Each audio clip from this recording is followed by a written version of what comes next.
Hey guys, hello again. This is Mike Freeland coming at you with actually my second video. I was so happy about the first video and some of the responses of people who have went to my website on MySpace until I immediately decided to put one video that I was going to wait a little while to do. Put it up so that you can get an idea. Now, the name of this, or the topic of this video, it's kind of funny, but there's some true logic behind it, and I named it the Gilligan versus Goodtimes scenario, pretty much to kind of share with you when you're looking for a business or something like that. You want to look for something that pays you legitimately, pays you whether you're doing the business or not. Whether you want to look at something, in other words, that's has residual income and passive income.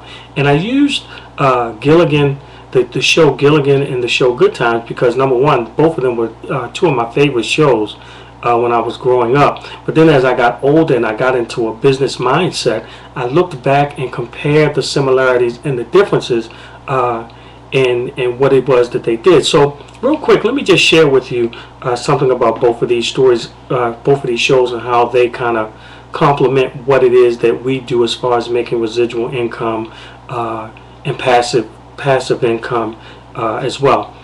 Now, for the most part, Gilligan, from what I recall, was actually done in the 50s, and I loved it. Of course, I was born in the 60s, but it was still running really rapidly back in the 60s. And I remember coming in the house from school and sitting down and not missing an episode.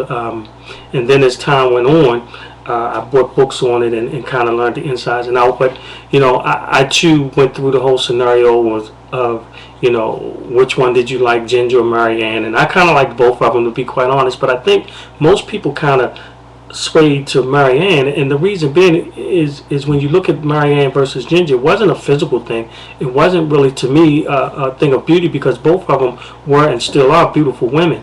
But the deal was that Marianne seemed to be a more home person, or person that everybody could relate to, kind of like in a work world or an employee.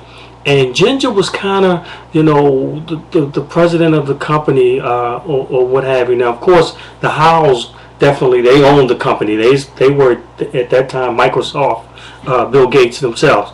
But between Ginger and Marianne, that was kind of why I believe people tended to levitate more to Marianne than to Ginger. Wasn't nothing wrong with Ginger, but it was just that they could relate to her. And if you incorporate that to being an employee, then Marianne was an employee. Everybody could relate to the issues that she was going through or what have you, wherein Ginger was a little more elevated, if you will, or lack of a better word, and so she seemed more like a boss. But even with that, that's not the main focus. The main focus is this. I wanted to share or use that concept between Gilligan and Goodtimes, because they, the payout for both shows as far as the cast members was totally different. Now, in the Gilligan episodes, at one point, Gilligan was shown around the world in different languages every day, all day, and probably still is in some areas. However, when they actually shot those shows, the cast only got paid when they finished that shoot, or in other words, they got paid one time for doing that. So no matter where that's played or whatever, the cast is no longer getting any money off of that, which has turned out to be a big issue with them when I did some research on, after the show. They got paid one time, but yet CBS, who actually owned it, and Mr. Schwartz, who was actually the writer and everything for the show, every time this show would air, no matter where it aired in any language, they got checks. Now, the big difference between that and Goodtimes is Goodtimes was shot in the 70s, and it was about a black family, and we all know the story. But even today, Goodtimes is still on, at least in my area, at least 4 times a day. It's on twice, I believe, on Nick at Night, and it's on twice on BET. However, the great thing about it is that all of the cast members, because syndication had taken effect now, so all of the cast members are still getting residual income off of what they did back in the 70s. Even those that were special guests on there. But even more importantly, the mother, Esther Roll, who is no longer with us, believe it or not, her somewhere there's a check being cut her estate is receiving a check every time Good Times run. Jimmy Walker, John Amos, Michael Evans, Bernadette Standers, all of them, every time this is played over and over and over, they're getting checks. Now that's the difference between linear income, which is what the cast from the Gilligan Island show received, versus residual income, which is what the cast now still receives from the shows that were done back in the 70s. So if you take that type of concept and put it in what it is that you are looking to do today, one of the main things that you want to look at is having residual and passive income, money that you make for something you did one time, and money that you make even when you're not even working, or so to speak, when you're asleep.